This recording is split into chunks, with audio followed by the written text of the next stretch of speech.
എൻ്റെ പൊന്നെ കൺഫെക്ഷൻ റൂമിലാണ് നമ്മുടെ ജാസ്മിനും റസ്മിനും പോയി കിടക്കുവാണ്. ബിഗ് ബോസിന് എന്തെങ്കിലും ഒരു വാല്യൂ ഇവർ കൊടുക്കുമെന്ന് പോലും അറിയത്തില്ല കേട്ടോ. പിന്നെ ബിഗ് ബോസ് മിണ്ടാതിരിക്കുകയാണ്. കാര്യം രാവിലെ ഒരു മൈക്കെടുത്ത് ഇടാൻ പറഞ്ഞതിൻ്റെ പേരിലാണ് ഇത്രയേറെ പ്രശ്നങ്ങൾ ഉണ്ടായത് അല്ലേ. മൈക്കെടുത്ത് ഇട്ടെങ്കിൽ പിന്നെയാണ് അവിടെ അടുത്ത ടോക്ക് ഉണ്ടാവത്തില്ലായിരുന്നു. അപ്പം ജാസ്മിൻ മൈക്കെടുത്ത് ഇടാത്തത് കൊണ്ടാണ് ജിൻഡോ അടുത്ത വാക്കുകൾ പറഞ്ഞത്. അപ്പം അതിനുള്ളൊരു റീസൺ കൊടുക്കാതെ ജാസ്മിന് പെർഫെക്റ്റ് ആയിട്ട് ഇരിക്കാമായിരുന്നു. കാര്യം ഇന്നടത്തോടെ എല്ലാവരും തേച്ച് വെച്ചിരിക്കുകയാണെന്ന് അറിയാം. പിന്നെ വീണ്ടും അവരുടെ വായിച്ചൊന്നും വീണ്ട ആവശ്യമില്ലല്ലോ.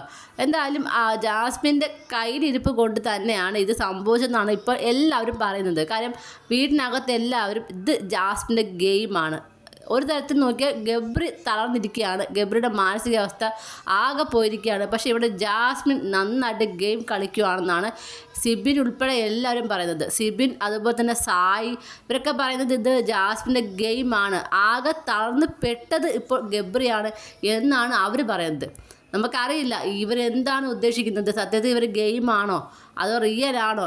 ഒരിക്കൽ തോന്നും ഇത് റിയൽ ആണെന്ന്, ഒരിക്കൽ തോന്നും ഫേക്ക് ആണെന്ന്. അതുപോലാണ് ജാസ്മിൻ്റെ ഓരോ ബിഹേവിയർ. ജാസ്മിന് പുറത്തോട്ട് പോകണമെന്നുമുണ്ട് പോകണ്ടെന്നുമുണ്ട്. ഇത് എന്തായി മാറുമെന്ന് കണ്ടു തന്നെ അറിയണം. എന്തായാലും ഇപ്പോഴും ജാസ്മിൻ പറയുന്നത് ജാസ്മിൻ്റെ ഭാഗത്ത് യാതൊരു തെറ്റുമില്ല. തെറ്റ് മുഴുവൻ മറ്റുള്ളവരുടെ ഭാഗത്താണ്. അവർ ഇങ്ങനെ ഓരോന്ന് പറഞ്ഞതിൻ്റെ പേരിലാണ് ജാസ്മിനും ഗബ്രിക്ക് പുറത്ത് നെഗറ്റീവ് ആയതെന്നാണ് ജാസ്മിൻ ഇപ്പോഴും പറയുന്നത്. ഇവർ ചെയ്യുന്ന കാര്യങ്ങൾ ഇങ്ങനെയൊക്കെയാണെന്ന് എടുത്ത് ലാട്ടെന്ന് കാണിച്ചിട്ടും വീണ്ടും വീണ്ടും ഇങ്ങനെ തന്നെ പറയുകയാണെങ്കിൽ നമുക്ക് പ്രേക്ഷകർക്ക് പോലും ഒരു തരത്തിലും ജാസ്മിനെ സപ്പോർട്ട് ചെയ്യാൻ കഴിയില്ല. മാത്രമല്ല ജാസ്മിന് തന്നെ അറിയാം ജാസ്മിൻ്റെ കയ്യിൽ 100% തെറ്റുണ്ടെന്ന്. കാര്യം പുറത്തൊരാൾ കാത്തിരിക്കുകയാണ്. പിന്നീട് ഇവിടെ വന്ന് ഗബ്രിയുമായിട്ട് ഈ ഒരു റിലേഷനിലായി.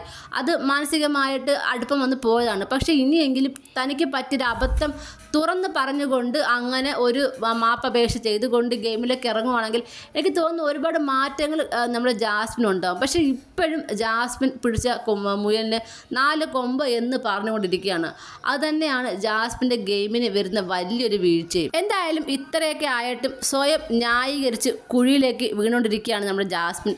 കണ്ടു തന്നെ അറിയാം എന്താണ് നടക്കാൻ പോകുന്നതെന്ന്. മിക്കവാറും ബിഗ് ബോസ് പിടിച്ച് പുറത്താക്കുന്ന ലക്ഷണങ്ങളൊക്കെ ഉണ്ട്. എന്തായാലും കണ്ടു തന്നെ അറിയാം ഇനി എന്തൊക്കെയാണ് നടക്കാൻ പോകുന്നതെന്ന്. കൂടുതൽ ലൈവ് അപ്ഡേഷനുമായിട്ട് ഉടനെ വരുന്നതായിരിക്കും. നിങ്ങളുടെ അഭിപ്രായങ്ങൾ താഴെ കമൻറ്റ് ബോക്സിൽ മറക്കാതെ രേഖപ്പെടുത്തണം.